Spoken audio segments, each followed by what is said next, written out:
Have you ever wondered what the Hong Kong film scene was like right when Bruce Lee exploded into... We're going back to 1972, a truly golden era for cinema in the city, seen through the eyes of a reporter who was right there on the ground, Zhong Chang of the South China Morning Post. Her film column from that time is like a time capsule, giving us an amazing glimpse into a booming industry. In 1972, Hong Kong wasn't just making movies for itself. It was the cinematic heart of Asia. Business was on fire. Taiwanese stars were incredibly popular, and while martial arts films were definitely the main event, other genres were still pulling in big crowds. It was a dynamic, exciting time to be a movie, and at the center of it all was one man, Bruce Lee.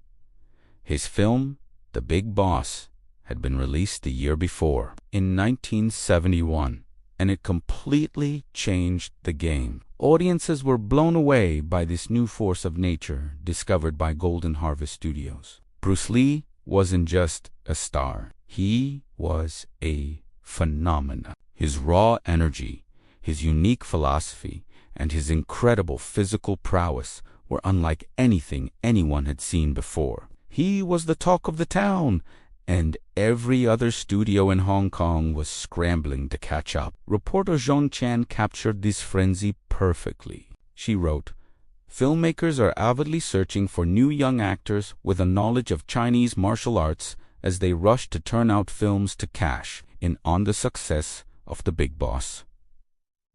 You can just imagine the auditions, the screen tests, the frantic search for the next Bruce Lee.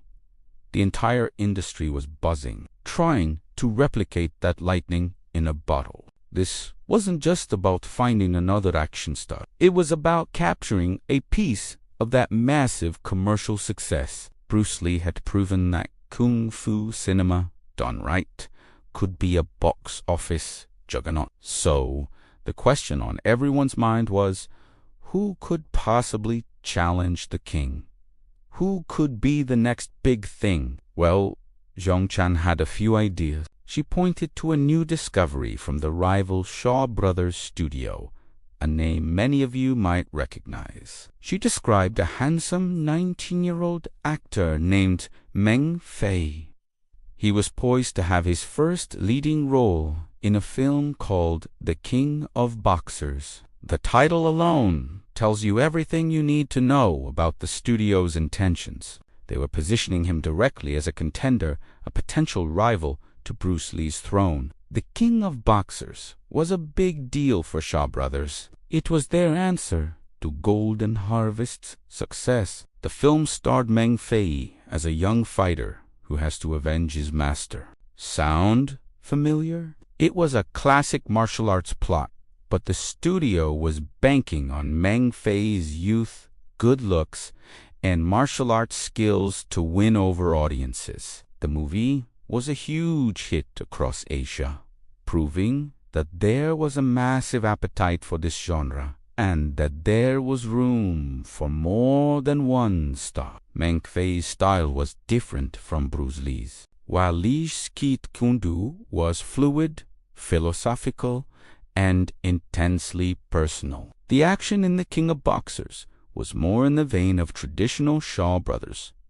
Choreography, elaborate, powerful, and often featuring a variety of styles. This wasn't a direct copy of Bruce Lee. It was a different flavor of kung fu cinema. The success of Meng Fei and others showed that the boom wasn't just about one man, but about a genre that was capturing the world's imagination. But the search didn't stop with Meng Fei. The studios kept looking. Think about it.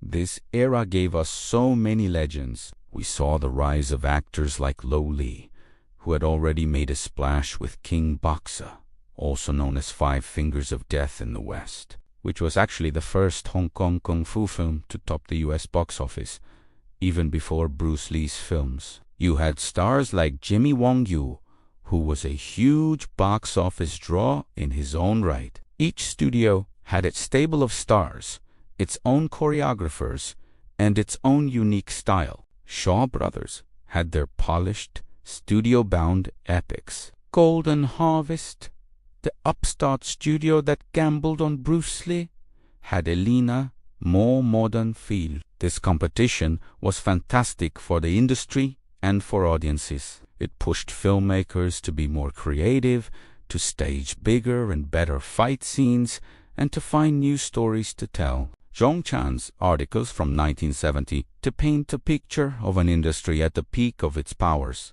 It was a time of immense confidence and creativity. The success of The Big Boss, followed by Fist of Fury, wasn't just a fluke. It was the culmination of years of development in Hong Kong cinema, and it kicked the door wide open for martial arts films to conquer the globe. The ripples of what happened in that one year are still being felt in action cinema today. So, while Bruce Lee was undeniably the biggest star on the planet, the story of 1972 is also about the entire ecosystem that grew around him. It's about the rivals, the contenders, and the countless actors, directors, and stuntmen who worked to make Hong Kong the kung fu capital of the world. It is a testament to a time when a small city, a film industry, took on the world and won. The legacy of that era isn't just Bruce Lee, it's the rich and diverse world of martial arts cinema that he inspired. Thanks for taking this trip back in time with me. If you enjoyed this deep dive into cinema history, make sure to hit that like button, subscribe, and ring the bell so you don't miss our next video. See you next time.